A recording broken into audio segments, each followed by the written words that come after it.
2 കുമ്പളങ്ങ ഉണ്ട്. എവിടെയാ മറ്റേ കുമ്പളങ്ങ? എവിടെയാ? ആവോ, ഞാൻ അന്ന് ഒരെണ്ണം തന്നെ കണ്ടുള്ളൂ. ചേട്ടനല്ലോ രണ്ടെണ്ണം ഉണ്ടെന്ന്. ഒരു കുമ്പളങ്ങ കണ്ടില്ലേ? പൊട്ടിക്കാറായിട്ടില്ലല്ലോ. പിന്നെ ഇനി അത് മോളിൽ നിന്നിട്ട് മൂക്കും. ഇത് ഭയങ്കര ചെറുതാണല്ലോ നോക്കുമ്പോ. മോളിൽ അതേ അവിടെ വിമാനം ഭയങ്കര ചെറുതല്ലേ? ഏറ്റവും മുകളില് എവിടെ? കാണു. ഇങ്ങടുവാ ദേ കണ്ടാ? കണ്ടിട്ടുണ്ട്. അത് ചെറുതാ കുറച്ചുകൂടെ. കൊരങ്ങന്റെ കുറെ കയറാം. അതെ, കുമ്പളങ്ങ പൊട്ടിക്കാൻ നോക്കിയാണ്. നമ്മുടെ പ്ലാവിന്റെ മുകളിലാണല്ലോ കുമ്പളങ്ങ. ഇന്ന് ചരിത്രത്തിൽ എവിടെ ഇല്ലാത്ത കാര്യമാണ് പ്ലാവുമ്പോ കുമ്പളങ്ങ ഉണ്ടായിരിക്കുന്നത്. നമ്മളെ മറ്റേ ഓടിലിന കോഴിയില്ലേ, അതിന്റെ തട്ടി. നിരന്തരമായ എന്റെ അഭ്യർത്ഥനയെ മാനിച്ചുകൊണ്ട് ഇന്നാണ് ചേട്ടൻ ആ സൽക്കർമ്മം ചെയ്തത്. അതന്നെയാന്ന് വിചാരിക്കുന്നു. അയ്യോ, അതാവില്ലേ? അതന്നെയോ. അപ്പൊ കോഴിയും കുമ്പളങ്ങയും പണ്ട് നമ്മള് അമ്മയുള്ളപ്പോ ഒരു 5 കൊല്ലം മുമ്പല്ലേ? 5 കൊല്ലം മുമ്പല്ലേ ഈ പറമ്പിൽ നിന്നിട്ട് 5-6 കൊല്ലം മുമ്പ് കോഴിയും കുമ്പളങ്ങയും അതാണ് വെക്കാൻ പോണേ. അപ്പൊ പ്ലാവ് കയറിയിട്ട് പ്ലാവ് കയറി കുമ്പളങ്ങ പൊട്ടിക്കണം. അപ്പൊ ഞാൻ കയറാൻ പോകണ്ട. എൻ്റെ വേദനയ്ക്ക് ഒരുവിധം പോയി. പക്ഷെ കുമ്പിട്ട് നിന്നിട്ട് കളയ്ക്കാനായിട്ട് നമുക്ക് പറ്റില്ല. അത് കാരണം പറമ്പൊക്കെ കാട് പിടിച്ചു. ഇനിയിപ്പോ ഈ ഇത് കണ്ടത് കുമ്പളങ്ങ തോട്ടി വേണല്ലേ? അതെ, എനിക്ക് കൈ എത്തിച്ച് കിട്ടില്ല. കണ്ട ഇത്രയ്ക്ക് ഇതിലാക്കരുത്. അപ്പോൾ ആ വാളെടുത്തോണ്ടിരാം. വാളല്ല, മറ്റേ ഒരു നമ്മുടെ അരുങ്കോക്ക് തന്നിട്ടില്ലേ, ആ സാധനം വേണം. അതിൻ്റെ പറ്റില്ല. അതിൻ്റെ അടിയിൽ ഇരിക്കണ്ടേ? ഉണ്ടാ? ഇല്ല. അവിടെ ഇല്ലേ? ഇല്ല. അതേ തെങ്ങിൻ്റെ മൂട് വെട്ടിയിട്ടില്ലേ? ഇതേ കാണും. എൻ്റെ കൈൻ്റെ നേരെ എവിടെ അറി ചെറിയ അതിർത്തിയില്ലേ? ആ ഈ മറ്റേ ഇതിൻ്റെ ഈ ചെണ്ടുമല്ലിയുടെ അടുത്ത് അമ്മ കുത്തി വെച്ചോണ്ട. നേരെ അങ്ങനെ കിടക്ക്. വടക്കോട്ട് അല്ല തെക്കോട്ട്. കണ്ട ആ തെങ്ങിന്റെ വെട്ടിയോന്റെ കടമേരിക്കുന്നത്? കണ്ടു. എന്തോരം പറഞ്ഞതാ പറയണേ. എല്ലാ സാധനങ്ങളും കൃത്യമായിട്ട് ഉപയോഗം കഴിഞ്ഞ ഒരു സ്ഥലത്ത് വെക്കണം എന്ന് പറഞ്ഞ കേക്കില്ല. നോക്കൂ, ഈ സാധനം കണ്ട അവന് വിഷമം തോന്നും. എന്തൊരു ഭംഗിയിൽ അവൻ ഉണ്ടാക്കി തന്നത്. അത് തോന്നിയ പോലെ കാലങ്ങളായി പിന്നെ നാശായില്ല. എത്ര കാലങ്ങളൊന്നല്ല, എന്നാലും നോക്കിയ മണ്ണിലിട്ടിട്ട് അത് ദ്രവിച്ചു പോയി തുടങ്ങി. തുരുമ്പും വന്നു. അത് മലയിൽ മണ്ണ് കയറിയിട്ടുണ്ട്.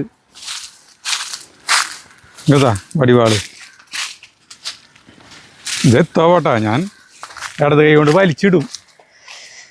ഇതിപ്പോ കോണിക്ക് ഏകദേശം ഇത്രയ്ക്ക് ഉയരല്ലോ ചേട്ടാ. അവിടെ നിന്ന് എത്തിച്ചു കഴിഞ്ഞാൽ കോണി ഇങ്ങോട്ട് മറയോ? കോണി പിടിച്ചിട്ടാണ് ഞാൻ ചെയ്യാൻ. അല്ല, പ്ലാവിന്റെ കമ്പം പ്ലാവുമ്പോ പിടിച്ചു തന്നു. അപ്പൊ കുഴപ്പമില്ല. അങ്ങനെ ഒരു മഹത്തായ ഇതിനെ വലിച്ചു കഴിഞ്ഞിട്ടുണ്ടെങ്കിൽ ഇത് മുറിക്കാൻ പോണേട്ടാ. സരിതാ കണ്ടു. അയ്യോ, ചേട്ടന്റെ കയ്യിലേക്ക് വരുന്നുണ്ട്. അല്ല, ഇതിന് കുഴപ്പമുണ്ടേ. ഇതിപ്പോ അങ്ങടാക്കി കഴിഞ്ഞാൽ തണ്ട് ഒടിയും കഴിഞ്ഞാൽ മുകളിലത്തേക്ക് വാടും. കുമ്പളങ്ങ കിട്ടി. കണ്ട, അങ്ങനെ നമ്മുടെ കുമ്പളങ്ങ കിട്ടി.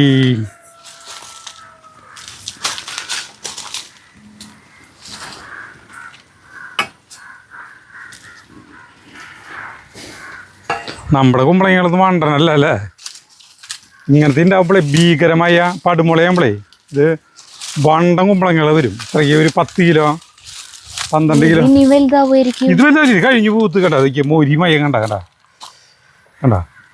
ആകെ തൊങ്ങല. നീ പിടിക്കുന്നതിന് മേല് നിറയെ മൊരിയാവും. ഇനി നമുക്ക് ഇഞ്ചി പറിക്കാം. ഇഞ്ചി ഇട്ടപ്പോഴത് ഇത് നിൽക്കുന്നത്. ഇഞ്ചി വേണം. ഇഞ്ചി അന്ന് നമ്മള് പറിച്ചത് കഴിഞ്ഞു. ഇത്ര നാൾ ഉപയോഗിച്ചു. 1 കിലോ ഇഞ്ചി. ഏതാ പറിക്കണ്ടേ? ഏത് വേണമെങ്കിൽ എടുത്ത എല്ലാം കണക്കല്ലേ. കുമ്പളങ്ങ ഇട്ടിട്ട് ഈ ഇഞ്ചിനെ നമ്മള് മറച്ചിടാൻ പോകണ്ട. കൂർക്ക പറിച്ചു തുടങ്ങി. പറിച്ചു നോക്കി.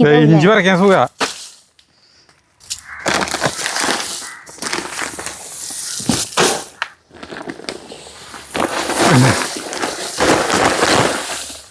എന്താ വരാത്ത?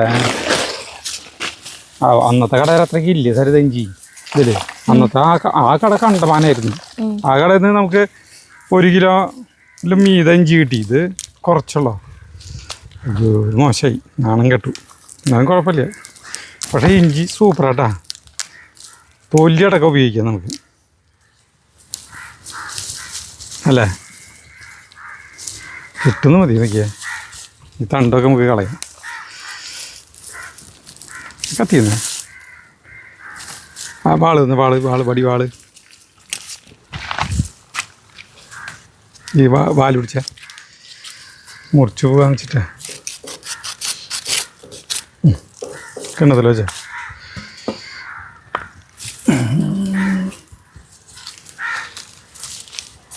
ഭയങ്കര മോശമായി ഈ ഇഞ്ചി.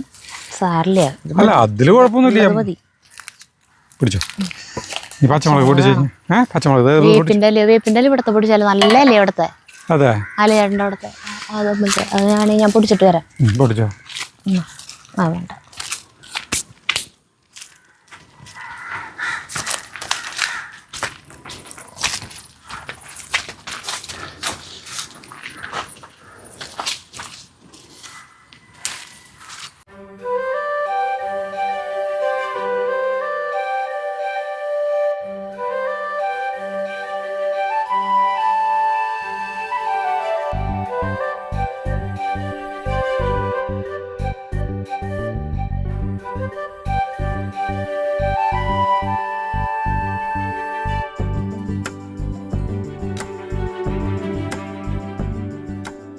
കണ്ടാ, ഇതാണ് നാടൻ കോഴിയുടെ പ്രത്യേകത. കോഴിമുട്ട കണ്ടാ, അതിൻ്റെ ഉള്ളിൽ ഉണ്ണികള്.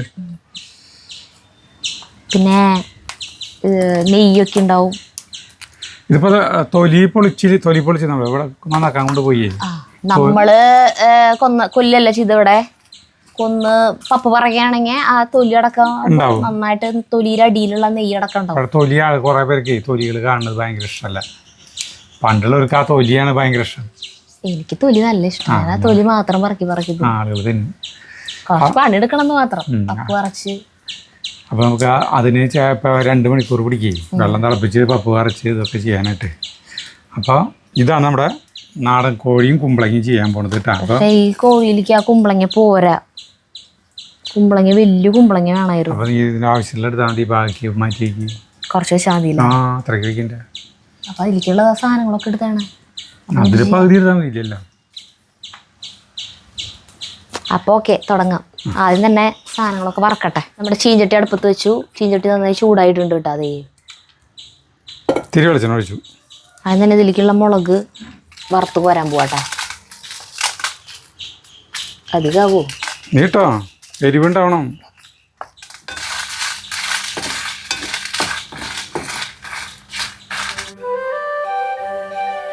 ചാർലി എവിടെ പോയി? ഇന്നും ഭയങ്കര ചൂടാട്ടാ. എന്തൊരു ചൂട്.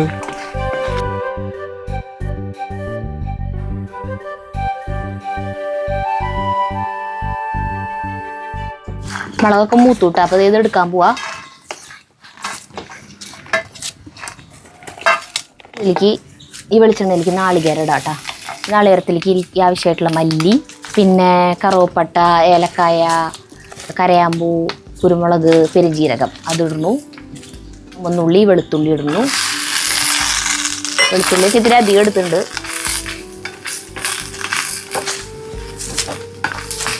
ഇനി എനിക്ക് ഇഞ്ചി വേണം.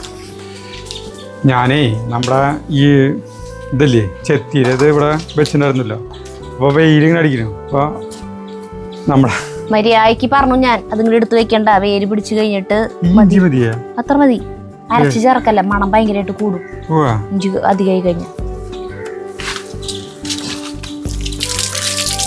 വെറുതെ കൈ കൊണ്ടാക്കുമ്പോ തൊലിയൊക്കെ പോയി. എന്റെ കണ്ട നമ്മുടെ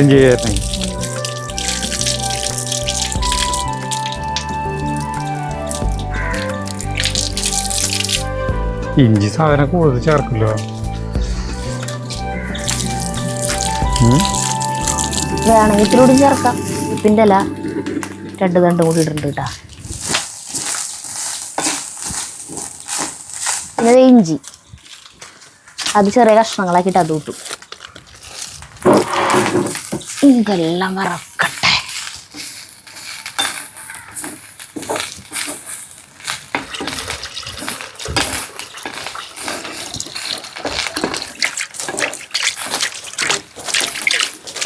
ഒരാളെ തണലത്ത് വെച്ചിട്ട് നനച്ചു കൊടുക്കാം. വെയിൽ കൊണ്ട് കഴിഞ്ഞ് ചിലപ്പോൾ വാടിയാലോ.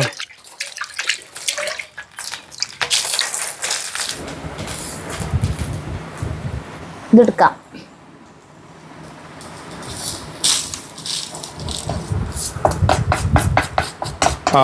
മീൻ മരക്കിനെ കുറച്ച് സമയം പിടിക്കില്ല. തരുതാൻ ഈ വല്ല മിക്സിയിൽ കൊണ്ട് പോയി അരച്ചതാ.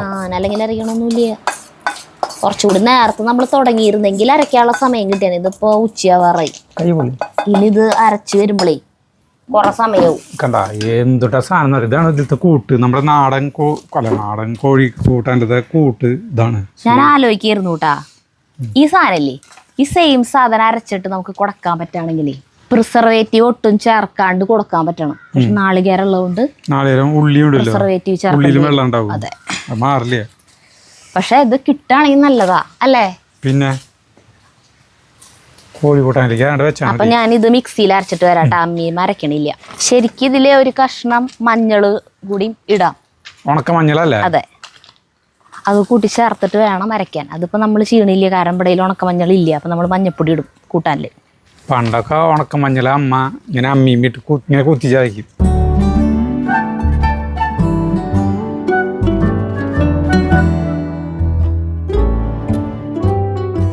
എന്തൊരു പെട്ടെന്ന് കഴിഞ്ഞൂല്ലേ.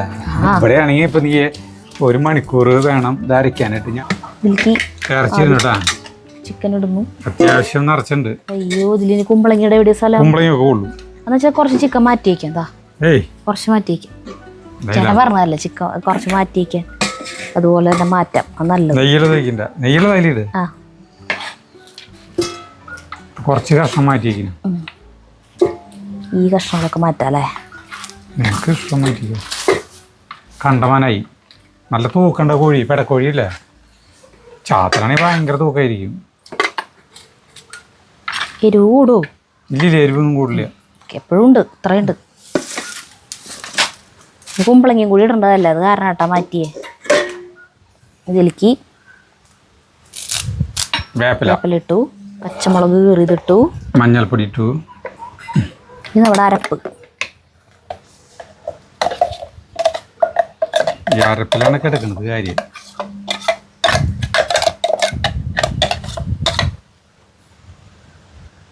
ഉപ്പ് ഉപ്പിട്ടോ, കുമ്പളങ്ങയിലേക്ക് കൂടി വേണ്ട. വെള്ളം ഒഴിച്ച് കഴുകി ഒഴിക്കണം. 2-3 ടീസ്പൂൺ വെളിച്ചെണ്ണ ഒഴിക്കുന്നുണ്ട് കേട്ടാ. ഇനി വേറെ കാച്ചും കൂച്ചൊന്നും ഇല്ല. അല്ല, ഇല്ലൊന്നും ഇല്ല. അത് അത്ര തന്നെ ഉള്ളു. ഇത് ഇങ്ങനെ നൂല് പോലെയാണ് വെളിച്ചെണ്ണ തരുന്നിരിക്കും. തിരുമണം.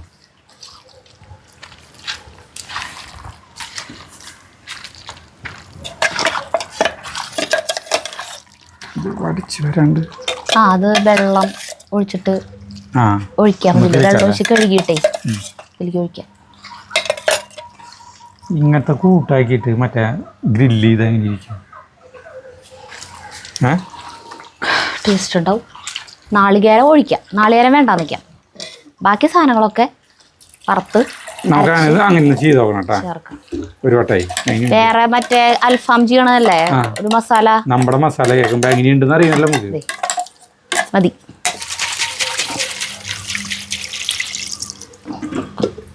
ഒഴിക്കട്ടെ? കലക്കി കുറച്ച് ടൈം എടുക്കും. തീ കെട്ടു. നീ അരയ്ക്കാൻ പോയി. അല്ല, മറ്റേത് അരയ്ക്കാൻ പോയി. അപ്പൊ അമ്മീന്നല്ല അരച്ചെങ്കിലോ? തീ കെട്ടിട്ടില്ല, കനലുണ്ട്. പക്ഷെ നമ്മൾ ഒന്ന് സപ്പോർട്ട് ചെയ്യണം.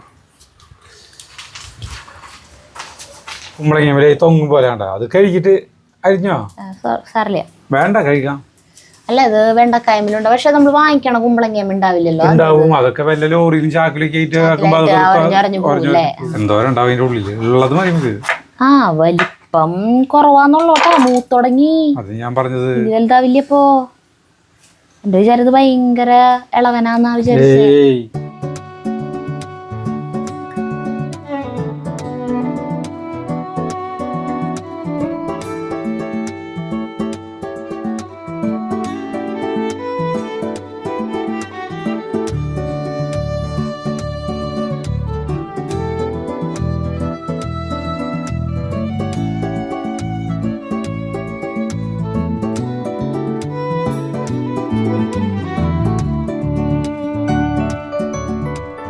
നമ്മുടെ ഈ ഇറച്ചി തിളച്ച് വരുന്ന കേട്ടോ. അപ്പോൾ നമുക്ക് കുമ്പളങ്ങ ഒന്ന് വാട്ടണം. അപ്പോൾ ഈ അടുപ്പ് ചെറുതാണ്, അപ്പോൾ നമ്മൾ വലിയ അടുപ്പിലേക്ക് ഒന്ന് ഇത് മാറ്റി വയ്ക്കാം കേട്ടാ. കുമ്പളങ്ങ വാട്ടാനായിട്ട് അപ്പോൾ നമുക്ക് ഈ ചീഞ്ചട്ടി അതിൽ വെച്ച് കഴിഞ്ഞാൽ കുറച്ചുകൊണ്ട് ഇറങ്ങിപ്പോകും കേട്ടാണ്. ഇതങ്ങോട്ട് വയ്ക്കുന്നു കേട്ടാ. കുമ്പളങ്ങയെ കുറച്ച് ഉപ്പ് മാത്രം ഇട്ടിട്ടൊന്ന് വെളിച്ചെണ്ണ വെച്ചിട്ടൊന്ന് വാട്ടിയെടുക്കാട്ടാ. എന്നിട്ട് അതിലിടാം. എന്താണെന്ന് വെച്ച് കഴിഞ്ഞാൽ അല്ലെങ്കിൽ കുമ്പളങ്ങി ഇട്ടിട്ടുള്ള കൂട്ടാനേ വെള്ളം ഒലിച്ചിരിക്കും. അപ്പോൾ ആ വെള്ളം ഒലിക്കാണ്ടിരിക്കാൻ വേണ്ടിയിട്ടാണ് അങ്ങനെ ചെയ്യണേ. കുമ്പളങ്ങി ഇതുപോലെ വലിയ വലിയ കഷ്ണങ്ങളാക്കിയിട്ടാ.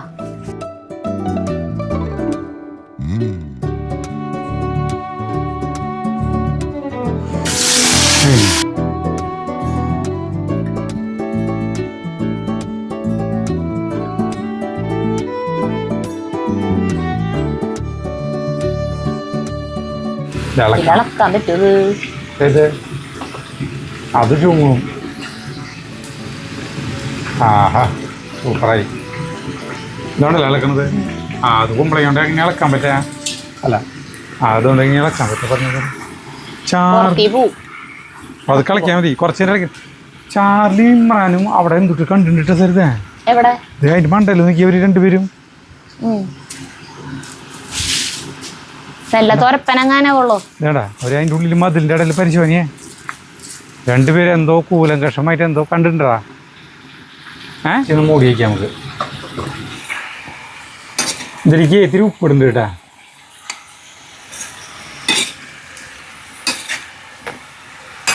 അതുപോലെ കിടന്ന് അയ്യാൻ മതി. കാരണം അത് വേവാറാവുമ്പോഴിടണ്ടായിരിക്കും.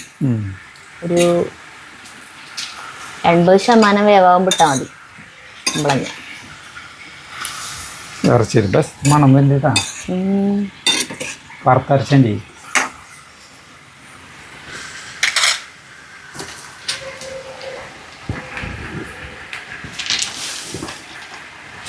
മൂന്ന് കളർ ചെമ്പരത്തി പൂവേണ്ടായി പോണത് ചെറുതാ നോക്കിയേ. കണ്ടു ഞാൻ ചുവപ്പും റോസും മഞ്ഞയും.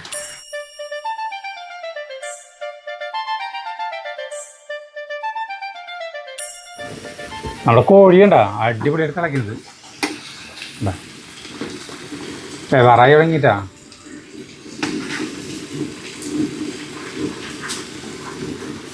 കുറച്ച് മുടിക്കിട്ടെ കുമ്പളങ്ങ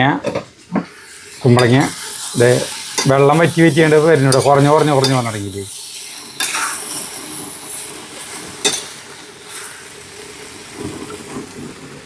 അപ്പോഴേ നേരത്തെ കുറച്ച് സമയം പ്രേമനും ഞാനും ജയന്തിയും സരിതയും കൂടിയിട്ടാണ് ഷോർട്ട് ഫിലിമിൽ അഭിനയിക്കുന്നത്. അത് നമ്മുടെ വീട്ടിൽ തന്നെയാണ് ഫുള്ള് ഷൂട്ടായിരുന്നത്.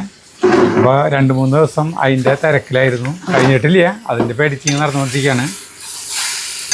അപ്പോൾ പ്രേമം വരുമ്പോഴേ പുസ്തകം വായിക്കുന്ന ഒരു രംഗം ഉണ്ടായില്ലേ, അപ്പോൾ വായിക്കാനായിട്ട് കൊണ്ടുവന്ന്. അല്ലല്ല ജയന്തി പറഞ്ഞിട്ട് കൊണ്ടെന്താ ഇതാ നമ്മളെ ഓരോ കാര്യങ്ങൾ പറഞ്ഞപ്പോ എന്താണ് മഹാഭാരതത്തിലത്തെ ഒരു കണ്ണാടി അതിന്റെ കഥ ഞാൻ പറഞ്ഞു. അപ്പൊ ജയന്തി അതായത് ഒരു മാന്ത്രിക കണ്ണാടി. ആ കണ്ണാടിയിൽ നമ്മൾ നോക്കി കഴിഞ്ഞാൽ നമ്മുടെ മുഖമല്ല കാണാം. നമ്മൾ ആരെയാണോ ഏറ്റവും കൂടുതൽ സ്നേഹിക്കണത് ആ ആളെയാണ് കാണാം. അങ്ങനത്തെ ഒരു കണ്ണാടി ഉണ്ട് മഹാഭാരതത്തില്. അപ്പൊ അത് നമ്മുടെ ഭീമസേനന്റെ ഭാര്യയില്ലേ ഹിഡുംബി, ഗഡോൽക്കജന്റെ അമ്മ. അപ്പൊ ഹിഡുംബി ആ മാന്ത്രിക കണ്ണാടിയിൽ നോക്കുമ്പോ കാണുന്നത് ഭീമസേനന്റെ മുഖമാണ് കാണുന്നത്. അപ്പൊ ഹിഡുംബിക്ക് ഏറ്റവും ഇഷ്ടം ഭീമസേനയാണ്. അത് കഴിഞ്ഞിട്ട് ഹിഡുംബി ആ കണ്ണാട ഭീമസേന സ്വന്തം ഭർത്താവിന് കൊടുക്കുമ്പോ ഭീമസേനൻ അതിൽ നോക്കുമ്പോ കാണുന്നത് ദ്രൗപദീനെയാണ്, പാഞ്ചാലിനെയാണ് കാണുന്നത്. അങ്ങനെ പക്ഷെ ദ്രൗപദി അതിൽ നോക്കുമ്പോ കാണാൻ അർജുനനെയാണ്. അപ്പൊ അവർക്ക് ഇഷ്ടമുള്ള ആളെയാണ് അതിൽ കാണുക. അതെന്തോ ഒരു അതുമായി ബന്ധപ്പെട്ട എന്തോ വന്നപ്പോ ഞാൻ അങ്ങനെ പറഞ്ഞു. അപ്പൊ അയ്യോ മഹാഭാരതത്തിന്റെ കഥകളൊക്കെ എന്തൊരു രസാല്, എനിക്ക് ഭയങ്കര ആഗ്രഹമുണ്ട് മഹാഭാരതം വായിക്കണം എന്നൊക്കെ ഇങ്ങനെ ഇരുന്ന് പറയാ. കാരണം ആരെങ്കിലും ഒക്കെ മഹാഭാരതത്തിലത്തെ കാര്യങ്ങൾ പറയുമ്പോൾ ഞാനിങ്ങനെ വായും പൊളിച്ചിരിക്കും, എനിക്ക് ഒന്നും അറിയാണ്ടെന്ന് പറഞ്ഞു ജയന്തേച്ചി. അപ്പൊ പിറ്റേ ദിവസം ഷൂട്ടിന് വന്നപ്പോ ഇതങ്ങിട്ടിരുന്ന് വായിക്കിന്ന് പറഞ്ഞിട്ട് കൊണന്താ. പക്ഷെ ആള് കൊണ്ടുപോയി എന്നില്ലത് ബുക്ക് കണ്ടപ്പോ എന്നെ പേടിച്ചു. അല്ല നിങ്ങള് വായിച്ചോണ്ട് ഇവിടെ വെച്ചിട്ട് പോയേ? അത് ഞാൻ പറഞ്ഞിട്ടാ എനിക്ക് വായിക്കണം എന്ന് പറഞ്ഞു. ഞാനിത് അവിടെ നിന്ന് വായിച്ചിട്ടുള്ള ചെറിയ ചെറിയ ബുക്കുകൾ. ഇത് ഈ സമ്പൂർണ്ണ ഞാനിത് ഇറക്കി വയ്ക്കാൻ പോവാ. ഇത് അടിയിൽ പിടിച്ച് കഴിഞ്ഞു തുടങ്ങി. കുമ്പളങ്ങ ഇറക്കി വയ്ക്കും. കുറച്ച് കഴിഞ്ഞാൽ കുമ്പളങ്ങ ആയിരിക്കില്ല കോഴിയിലേക്ക്. കോഴി ഒരു വിധം മുക്കാൽ വേവാറായി തുടങ്ങി. അതേ, ഇത് സമ്പൂർണ്ണ മഹാഭാരതം കുഞ്ഞുകുട്ടൻ തമ്പുരാനില്ലേ, മഹാകവി കുഞ്ഞുകുട്ടൻ തമ്പുരാൻ. ഇത് മനസ്സിൽ പണ്ട് ചെറുപ്പത്തിൽ സ്കൂളിൽ പഠിക്കുമ്പോൾ കുഞ്ഞുകുട്ടൻ തമ്പുരാൻ്റെ പറ്റിയിട്ടുള്ള പഠിക്കാനൊരു ഇതുണ്ടായിരുന്നു. അപ്പോൾ കുഞ്ഞുകുട്ടൻ തമ്പുരാൻ കൊടുങ്ങല്ലൂരുകാരനാണ്. അത് ടീച്ചർമാരെ കണ്ട് ഭയങ്കര അത്ഭുതത്തോടെ നമുക്ക് പറഞ്ഞു തരും. 7ലും 8ലൊക്കെ പഠിക്കുമ്പോൾ മഹാകവി കുഞ്ഞുകുട്ടൻ തമ്പുരാനാണ് മഹാഭാരതം പദ്യരൂപത്തിൽ എഴുതിയത്. അതും ഗദ്യരൂപത്തിൽ വളരെ തുച്ഛമായ 800 ചില്ലറ ദിവസം കൊണ്ടാണ് മുഴുവൻ എഴുതി തീർത്തത്. ഭയങ്കര കഴിവിനാണ്. വെറും തുച്ഛമായ 800 ഇനിയൊന്നും ഉണ്ട് കേട്ടോ, എനിക്ക് ഓർമ്മയില്ല. അപ്പോൾ എന്നിട്ട് ടീച്ചർമാർ പറയും ഇത് സിമ്പിളായിട്ട് ചെറിയ കുട്ടികൾക്ക് പോലും മനസ്സിലാവുന്ന വിധത്തിലാണ് എഴുതിയേക്കണത്. പിന്നെ അവതാരികയൊക്കെ എഴുതിയിട്ടുണ്ട്. നാരായണ പിഷാരടിയും സ്വാമി നിത്യചൈതന്യയതി ഇവരൊക്കെ അവതാരികയും കാര്യങ്ങളൊക്കെ എഴുതിയിട്ടുണ്ട് കേട്ടോ. അപ്പോൾ ടീച്ചർമാർ അന്ന് പറയുന്നൊരു വാക്കുണ്ട്, ഇതിലില്ലാത്തത് എനിക്ക് ഓർമ്മയില്ല, ഇതിലില്ലാത്തത് ലോകത്ത് എവിടെയും ഉണ്ടാവില്ല, ലോകത്ത് എവിടെയും ഇല്ലാത്തത് അല്ല, അങ്ങനെ ഒരു വാക്കില്ലേ, ഇതിലില്ലാത്ത ഒന്ന് ലോകത്ത് എവിടെയും ഉണ്ടാവില്ല എന്ന് പറയില്ലേ. അതെ, മഹാഭാരതത്തിൽ ഇല്ലാത്തത് വേറെ എവിടെയും ഇല്ല. ലോകത്തിൽ എന്തുണ്ടോ അതല്ല ഇതിലുണ്ടെന്ന് ടീച്ചർമാര് അന്ന് പറയുന്ന ഒരു വാക്കാണ്. അപ്പൊ അന്നോട്ടിട്ട് കൊടുങ്ങല്ലൂര് ഭരണി കേട്ടിട്ടുണ്ട്. പിന്നെ കൊടുങ്ങല്ലൂരിനെ കുറിച്ച് കേൾക്കുന്നത് നമ്മുടെ ഈ കുഞ്ഞുകുട്ടൻ തമ്പുരാൻ കുഞ്ഞിതായിരിക്കുമ്പോൾ നമുക്ക് നമ്മുടെ സാമൂഹ്യ പാഠപുസ്തകമൊക്കെ ഉണ്ടാവും. സാമൂഹ്യ പാഠപുസ്തകത്തിൽ കേരളത്തിന്റെ പടം ഉണ്ടാവും. അത് കഴിഞ്ഞിട്ട് ഓരോ സ്ഥലങ്ങൾ, ഓരോ നാട്ടുരാജ്യങ്ങൾ, കോട്ടയം, തിരുവിതാംകൂർ, അങ്ങനെയൊക്കെ. അപ്പം അങ്ങനെയൊക്കെ പറയും. കൊച്ചി രാജവംശം, സാമൂതിരിത, അങ്ങനെയൊക്കെ.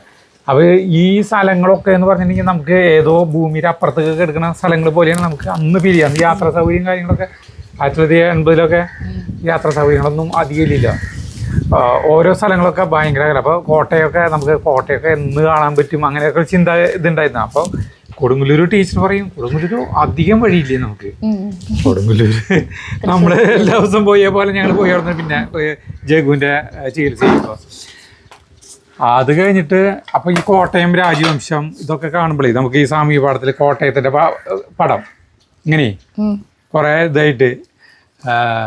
അപ്പം അങ്ങനെയൊക്കെ കാണുമ്പോൾ നമുക്ക് ഈ കൊടുങ്ങല്ലൂർ കാണാൻ കുഞ്ഞുകുട്ടൻ തമ്പുരാൻ്റെ ഇത് കേൾക്കുമ്പോൾ നമുക്ക് കൊടുങ്ങല്ലൂർ കാണാൻ ഭയങ്കര ആഗ്രഹം തോന്നിയിട്ടുണ്ടെന്ന്. പിന്നെ കുറേ വർഷങ്ങൾക്ക് ശേഷമാണ് കൊടുങ്ങല്ലൂർക്ക് അച്ഛനും അമ്മയും ഞങ്ങൾ കൂടിയിട്ട് കൊടുങ്ങല്ലൂർ അമ്പലത്തിലേക്ക് പോയിട്ടുള്ളത്. അന്നാണെങ്കിൽ എന്നിട്ട് ഈ ഗുരുവായൂർക്ക് ആദ്യം പോയി. ബസ്സിൽ അച്ഛൻ, അമ്മ, ഞങ്ങൾ എല്ലാ പിള്ളേരും പോയിട്ട് അവരൊന്നും ഉള്ളപ്പോഴല്ല, ഇത് ഞാൻ കുഞ്ഞിതായിരുന്നപ്പോ, ഞാൻ സജീവനൊക്കെ വളരെ ചെറുതായിരുന്നപ്പോ ഗുരുവായൂർ അമ്പലത്തിൽ പോയി കൊടുത്തിട്ട് അവിടുന്ന് ബസ് കയറിയിട്ട് ഈ തൃപ്രയാർക്ക്. അപ്പോൾ ആ റൂട്ടാണല്ലോ. തൃപ്രയാർ ഈ എറണാകുളം വണ്ടികളുണ്ട്, അതിൽ കയറി തൃപ്രയാർ ഇറങ്ങി തൃപ്രയാർ തൊഴുതു.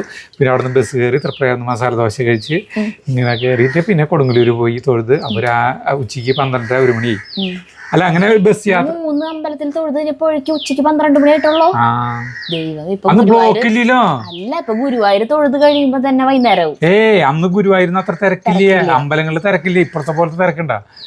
അങ്ങനെ പോയി. അപ്പോൾ കുഞ്ഞുകുട്ടൻ തമ്പുരാന്റെ സ്ഥലം കാണണമെന്നുള്ള മോഹം ഉണ്ടായിരുന്നു. അതൊക്കെ ഇപ്പോൾ വളരെ അടുത്തായിരുന്നു. എനിക്ക് സ്കൂളിൽ പഠിക്കുമ്പോൾ 1984 9 പഠിക്കുമ്പോൾ മറ്റേ ഇവിടെ ഒരു ഹോസ്റ്റലുണ്ടായിരുന്നു. ഈ SC ST അവർക്ക് പഠിക്കാൻ മാത്രം ഹോസ്റ്റലുണ്ടായിരുന്നു. അതിൽ നിന്ന് കുറേ പിള്ളേരുകൾ ഞങ്ങളുടെ സ്കൂളിൽ, ഒല്ലൂർ സ്കൂളിൽ, ഗവൺമെൻറ് സ്കൂളല്ല, പഠിക്കാണ്ടായിരുന്നു. പല സ്ഥലങ്ങളിൽ നിന്നുള്ള പിള്ളേരുകളായിരുന്നു. അപ്പോൾ ഒരുത്തൻ എവിടുന്ന ഈ മണൽ വശത്താണ് എവിടുന്നാണ് വരുന്നവരുണ്ടായിരുന്നു. അപ്പോൾ ഒരു ദിവസം നമ്മൾ ക്ലാസ്സിൽ വരാൻ നേരം വയ്ക്ക് കൂളിംഗ് ക്ലാസ്സൊക്കെ വെച്ചിട്ടൊരു കൂളിംഗ് ക്ലാസ്സൊക്കെ വെച്ചു. അതിൻ്റെ പേരൊക്കെ ഞാൻ മറന്നു, ശ്രീനിവാസനല്ല. കൂളിംഗ് ക്ലാസ്സൊക്കെ വെച്ചിട്ട് വലിയതിൽ ജാതി സ്റ്റൈലിൽ അന്ന് മുണ്ടാണ് ഇതായിട്ട് വന്നിട്ട് വരുന്നേട്ടാ. ഭയങ്കര ക്ഷീണം അഭിനയിച്ച് അങ്ങോട്ട് വരുന്നത്. അപ്പം നീ എവിടെ നിന്ന് വരുന്നത് ഞങ്ങൾ ചോദിച്ചപ്പോൾ പറയാം, ചാവക്കാട് വരെ പോയി അവിടെ നിന്നാണ് വരുന്നത്. ഏതോ ഒരു ലോകത്തുനിന്ന് വരുന്ന പോലെ. അപ്പൊ നമ്മൾ ശരിക്കും ഇവന്റെ ഭാഗ്യം കണ്ട സ്ഥലങ്ങൾ സന്ദർശിക്കാനായിട്ട്. എന്തിനു പോയോ ചാവക്കാട്? ചാവക്കാട് എന്തെങ്കിലും കാര്യത്തിനായി പോയിട്ടുണ്ടാവും. അങ്ങനെ പിന്നെ നമ്മൾ പിന്നെ വലുതായിപ്പോൾ എൻ്റെ ഹോബി എന്ന് പറഞ്ഞിട്ടുണ്ടെങ്കിൽ വെറുതെ നമ്മൾ തൃശ്ശൂര് ചെല്ല ഏത് ബസ്സാണ് കാണുന്നത് വെച്ചിട്ടുണ്ടെങ്കിൽ ആ ബസ്സിന്റെ എൻഡ് അതിലാണ് കയറിയോട് പോവുക. ലാസ്റ്റ് സ്റ്റോപ്പ് വരെ പോവും. എന്നിട്ട് അവിടെ കുറച്ചു നേരം കറങ്ങി ആ ബസ് തിരിച്ചു പോരാറാവില്ലേ, ആ ബസ്സിൽ തന്നെ കയറി. ആ ബസ്സുകാരോട് ചോദിക്കും എത്ര മണിക്ക് തിരിച്ചു പോരാന്ന് ചോദിക്കും. ആ ബസ്സിൽ തന്നെ കയറി ഇങ്ങനെ വരും. അങ്ങനെ കുറെ സ്ഥലങ്ങൾ ഇങ്ങനെ കണ്ട് വന്നു. അങ്ങനെയാ വരുന്നത്. അപ്പൊ കുഞ്ഞുകൂട്ടൻ തമ്പുരാനെ പറ്റിയിട്ട് അന്ന് ചെറുപ്പത്തിൽ കേട്ടിട്ടുണ്ട്. കുറേ പേരുണ്ട് കേട്ടാ. കുട്ടികൃഷ്ണന്മാരാര്, കുഞ്ഞുകൂട്ടൻ തമ്പുരാൻ, പിന്നെ അന്ന് പഠിച്ചില്ല ഈ മഹാകവികൾ, ഇവരെയൊക്കെ കഥകൾ പറയുമ്പോഴേ നമ്മൾ അവർ ജീവിച്ച കാലഘട്ടം കാര്യങ്ങളൊക്കെ ആലോചിക്കും, നമ്മുടെ മനസ്സിലെടുക്കേണ്ടത്. എനിക്കാണെങ്കിൽ ചരിത്രത്തോട് ഭയങ്കര ഇഷ്ടമാണ്. അപ്പം ഞാൻ ജയന്തിയോട് പറഞ്ഞു, നീ ഈ പുസ്തകം കൊണ്ടുപോകണ്ട, ഇത് ഞാൻ വായിച്ചിട്ട് തരാം. അപ്പോൾ ജയന്തിക്ക് കുഴപ്പമില്ല. ഞാൻ ചേച്ചി എൻ്റെ അടുത്ത് ഫസ്റ്റ് ഡേ പറഞ്ഞതാ, ഞാൻ അത് കൊണ്ടുപോകില്ല, ഇത് ഇവിടെ ഇരിക്കട്ടെ, കാണുമ്പോ എന്നെ പേടിയോട് ഇല്ല. ആള് വിചാരിച്ചു കുഞ്ഞു ബുക്കാന്ന്. ഞാൻ 7 പേജ് വായിച്ചു. അപ്പൊ ഞാൻ പറഞ്ഞേ, ഇപ്പൊ ഹോട്ട്സ്റ്റാർ ഇല്ലേ, അതില് മഹാഭാരതത്തിന്റെ ഫുള്ള് ക്രിയേറ്റ് ചെയ്തേക്കണ മഹാഭാരതം സീരീസ് തുടങ്ങിയിട്ടുണ്ട്. ഇപ്പൊ 2 എപ്പിസോഡായിട്ടുള്ളൂ. ഞാൻ ഫസ്റ്റ് എപ്പിസോഡ് കഴിഞ്ഞ എൻ്റെ മുന്നിലത്താഴ്ച ഫസ്റ്റ് എപ്പിസോഡ് വന്നേ, അപ്പോൾ തന്നെ ഞാൻ കാണാൻ തുടങ്ങിയത്. എൻ്റെ ഏറ്റവും ബിഗിനിങ് തൊട്ടുള്ള കഥ, അതായത് ശന്തനുവിന്റെ ഭീഷ്മ പിതാമഹന്റെ അച്ഛന്റെ സ്റ്റോറി തൊട്ട് ആണ് അവിടെ നിന്നാണ് ഇതിൽ സ്റ്റാർട്ട് ചെയ്തേക്കണേ കേട്ടാ. പക്ഷെ ഇതില് അതിനേക്കാളും മുന്നു തൊട്ടാണ്, മുന്നത്തെ കാര്യം തൊട്ടാണ് കടന്നുകൊണ്ട് ഇതിൽ. അപ്പൊ ഈ ഗംഗാദേവിനെ കല്യാണം കഴിക്കണതും അങ്ങനെ അവിടെ തൊട്ടാണ് ആ കഥ. അപ്പൊ അതിലത്തെ 2 എപ്പിസോഡ് ഇപ്പൊ കഴിഞ്ഞു. അപ്പൊ അങ്ങ ഇത് വായിക്കാതിരിക്കാൻ നേരം ആൾക്ക് എവിടെ നേരം. അപ്പൊ ഞാൻ പറഞ്ഞു അത് കണ്ടോന്ന് പറഞ്ഞു. അന്ന് അത് കാണാം എന്ന് പറഞ്ഞു. നല്ല രസമുണ്ട് കാണാൻ, ഏയിലായതുകൊണ്ടേ നല്ല രസമാണ്. ഞാനും കണ്ടു. എന്നിട്ട് ഇത് എനിക്ക് തന്നു. ഞാൻ ഇപ്പൊ ഒരു ദിവസം ഈ പ്രേമം പറഞ്ഞത് 20 പേജ് വെച്ച് വായിക്കാനാണ് പറഞ്ഞത്. ഞാൻ ഒരു 10 പേജ് വായിക്കാൻ തീരുമാനിച്ചു. ഇതില് തുടക്കം തന്നെ പറയേണ്ടത് ഇതാ, ഈ മഹാഭാരതത്തിലെ കണ്ടമാനം അവസാനം ധർമ്മച്യുതികളാണ് സംഭവിക്കുന്നത് മുഴുവൻ. ഇതില് ഓരോരുത്തർ മരണപ്പെടുന്നതും ഒക്കെ ഈ നിയമങ്ങളൊക്കെ മാറ്റിയിട്ടാണ് ഈ ദുര്യോധനെ ഭീമൻ കൊല്ലുന്നത്, എല്ലാത്തിന്റെയും ഇത് അല്ലാണ്ട് അവരെ കൊല്ലാൻ പറ്റില്ലേ. അപ്പൊ ശ്രീകൃഷ്ണൻ പറയും മാർഗമല്ല ലക്ഷ്യമാണ് പ്രധാനം എന്ന് പറയും. ഇതിൽ വായിക്കുമ്പോഴേ ഈ അവസാനമൊക്കെ ഈ ധർമ്മച്യുതികളാണ് സംഭവിക്കണല്ലോ. അപ്പൊ ധർമ്മവിരോധാഭാസമായി കുറേ സംശയങ്ങൾ അത്രയ്ക്കധികം ഇതിൽ ചോദിക്കേണ്ടത്. അപ്പം ഇതിനെ പറ്റിയിട്ട് ഗുരു നിത്യനി ഇതിൽ ഇത് എഴുതിയിട്ടുണ്ട്, ആമുഖം അങ്ങോട്ട് എഴുതിയിട്ടുണ്ട്.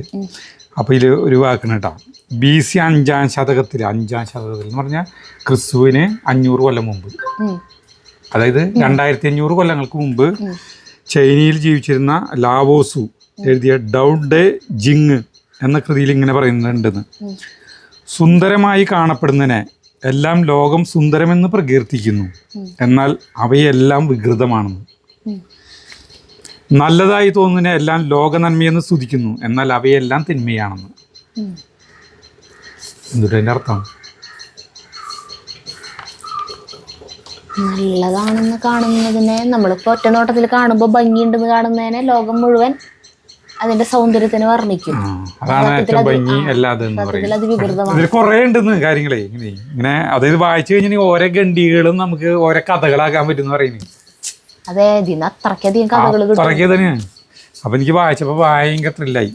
അപ്പൊ ഞാൻ അത് വായിച്ചിട്ടേ പ്രേമന് കൊടുക്കുള്ളൂ മുഴുവൻ. 10 പേജ് വെച്ച് വായിക്കും. എത്ര പേജ് ഉണ്ട് മൊത്തം? ഇതിന് ഇപ്പൊ ഒരു 10,000-7,000 രൂപ അല്ല വരും ഈ ബുക്കിന്. ലാസ്റ്റ് പേജ് നമ്പർ നോക്കിയേ, 910 ചില്ലറ പേജ്. 900 ഉള്ളൂ അല്ലേ? അതിന് ഓരോ വലിയ കുഞ്ഞക്ഷര വലിയ പേജുകളാ, 100 പേജുകളാ. അപ്പൊ 90 ദിവസം മതിയില്ലേ, 3 മാസം മതിയില്ലേ വായിച്ചു തീർക്കാൻ 10 പേജ് വെച്ചിട്ടോ. കണ്ട ഇവരെ വൃക്ഷം എഴുതിയുണ്ട്, കണ്ട കുരുവംശ. നമ്മുടെ ഇറച്ചി കൂട്ടാലേ അതിൻ്റെ പാരമ്പര്യത്തിലെത്തി ഒരു 10-50% വ്യവമായിട്ടാണ്. ഭയങ്കര ടേസ്റ്റാണ്. ഒന്ന് ടേസ്റ്റ് ചെയ്ത് നോക്കി. അപ്പോൾ നമുക്ക് എനിക്ക് കുമ്പളങ്ങ, നമ്മുടെ കുമ്പളങ്ങ ലേശം കുറവുണ്ട്. കുമ്പളങ്ങയിൽ ഉപ്പുള്ളത് കൊണ്ട് ചിലപ്പോൾ ഉപ്പൊന്നും ഇനി വേണ്ടി വരില്ല, അല്ലെങ്കിൽ നോക്കിയിട്ട് ഉപ്പിടാം. ഇനി കുമ്പളങ്ങ വാട്ടിയ കാരണം വെള്ളം പിന്നെ ഇതിൽ കിനിയില്ല ചേട്ടാ, അത് തന്നെ ഒരു ഗുണമുണ്ട്. കേൾക്കണം കുമ്പളങ്ങ വെന്ത് കുമ്പളങ്ങ വെന്ത് ആ കുമ്പളങ്ങ തന്നെ ഭയങ്കര ടേസ്റ്റാ.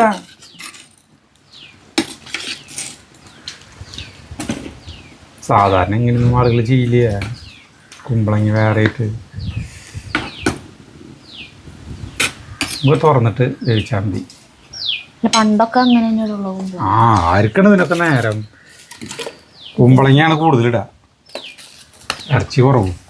കുമ്പളങ്ങയിലേക്ക് നെയ്യൊക്കെ പിടിച്ച് നല്ല രസം ഉണ്ടാവും. നാടൻ കോഴിക്ക് നെയ്യ് ഉണ്ടാവുമല്ലോ.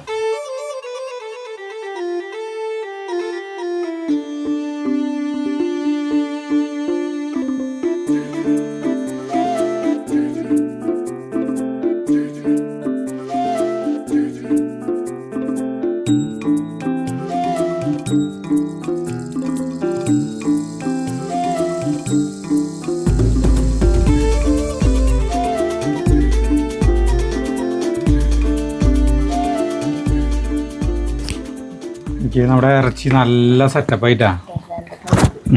അപ്പോൾ നമ്മൾ കുറച്ച് കുരുമുളക് പൊടി ഇപ്പം തന്നെ ചതച്ചാണ് കേട്ടോ സരിത. അപ്പോൾ നല്ല സെറ്റപ്പ്. സരിതേ സുജിത മിറ്റടിക്കുന്നുണ്ട്. അപ്പോൾ അത് സുജിതനെ പിടിക്കാൻ പോയിക്കുക. അവൾ ചോറിന് കഴിഞ്ഞു. അപ്പോൾ ഞാൻ ഇത് ഇറക്കാൻ പോകട്ടോ. സൂപ്പർ സെറ്റപ്പായിട്ടാണ്, എല്ലാം കൊണ്ടും സെറ്റപ്പായി. നമുക്കിത് ഇറക്കാം.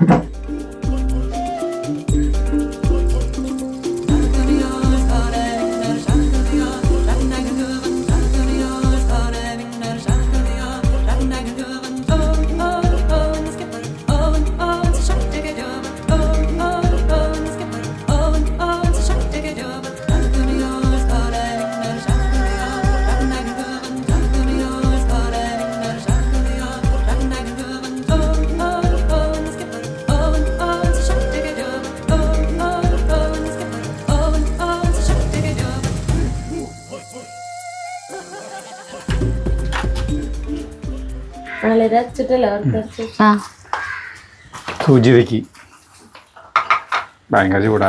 ഞാൻ അധികം കഴിക്കില്ല, ഇവിടെ പല്ലിനൊക്കെ ബലായി വരുന്നല്ലോ ഉള്ളോ. ബലല്ല കടിക്കാൻ. നാടൻ കോഴി കുറച്ച് മുറുക്കുണ്ടാവും. അപ്പം ഞാൻ ഇത്തിരി എടുക്കണ്ടോ കേട്ടോ. സുജിതേരെ ചോറുണ്ണല് കഴിഞ്ഞു. കാലത്തെ കൂട്ടാൻ കൂട്ടി ചോറ് കൊടുത്തു ഞാൻ അവൾക്ക് നേരത്തെ. കാരണം ഇതാവുമ്പോ ഇത്തിരി വൈകുമല്ലോ, സമയം പിടിക്കല്ലോ. ഇത്തിരി നേരം ഫാൻ ഇടാം. കയറിയിരിക്കടി കഴിച്ചോക്ക്. നാടൻ കോഴി വെക്കാറുണ്ടാ വീട്ടില്? അന്ന് ഇവിടെ കൊണ്ടുപോയിണ്ടായിരുന്നു. അന്നൊരു കോഴി ചൂടുണ്ടാവും. ചൂട് ചൂട് മാത്രല്ല ഇതിന്റെ എല്ല് പ്രശ്നാട്ടാ. മറ്റേ ഇതിന്റെ ബ്രോയിലർ കോഴിയിലെ പോലെ തന്നെ എടുത്ത് എനിക്ക് അത്രയ്ക്ക് ഇതിൽ കടിക്കാൻ പറ്റില്ല. പല്ല് എടുത്തിട്ട് ഇപ്പൊ അത് മാറി വരുന്നില്ലല്ലോ. ചൂടുണ്ടല്ലേ? ആ മെല്ലെ മെല്ലെ തിന്നാ മതി. മുറുക്കണ്ടാവും. മുറുക്കമാണല്ലോ ഈ കോഴിയുടെ പ്രത്യേകത. ഇതൊക്കെ കുമ്പളങ്ങയാണല്ലോ, എല്ലാം കുമ്പളങ്ങ എടുത്താണ് ചേട്ടൻ. ആ എന്നാ ഓർമ്മയില്ല.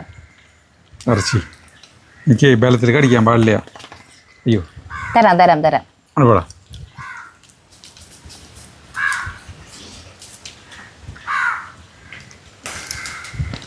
കുമ്പളങ്ങ വായിലിടും വലിഞ്ഞു പോണു. എൻ്റെ അമ്മേൻ്റെ ചാറ് കൊടുക്കത്ത ടേസ്റ്റല്ലേ.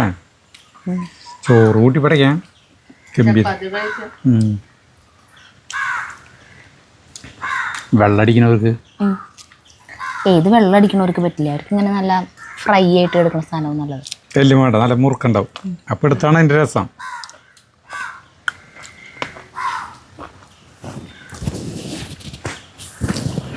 ദയവ് ചെയ്ത് ഭക്ഷണം കഴിക്കണതിനേക്കാളും മുമ്പ് ഇത് മാറ്റാൻ പറയും. മൈക്കാ നോക്കണ്ട പോവാ. അങ്ങനെയുണ്ട്, നിനക്ക് ഇഷ്ടപ്പെട്ട ടേസ്റ്റ് ഇല്ലേ?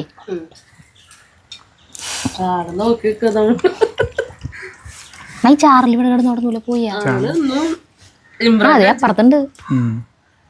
ചാർലി ഭയങ്കര അഭിമാനിയാണ്. അങ്ങനെ നോക്കി ആ അത് പറഞ്ഞപ്പോ ദേ വിളിക്കുന്നു ചാർലി എന്ന് കേട്ട പോലെ. അതില്ല അതിനിട്ട് കൊടുത്തു. ഞങ്ങള് സമാധാനമായിട്ട് വീട്ടിൽ പോരും ചോറിനിട്ടേട്ടാ. കാലക്കാൻ സാധനം ഇതായം പോലെ സമാധാനം ഇട്ട് കഴിക്കണം. വേവ് കൂടുതലാണ്. നല്ല ഇട്ടെടുത്താൽ തിന്നണമില്ല, അവസാനിപ്പിച്ചാൽ മതി. അയ്യോ ചങ്കിലിരിക്കോ മീനല്ലേ? പെട്ടെന്നൊന്നും തിന്നാൻ പറ്റില്ല. അവിടെ കെട്ടുന്നിട്ട് ഇനി തിന്നാം. കുറച്ച് പണിയെടുക്കണം എനിക്ക്. അതന്നെ. നല്ല മൂപ്പുള്ളതല്ല.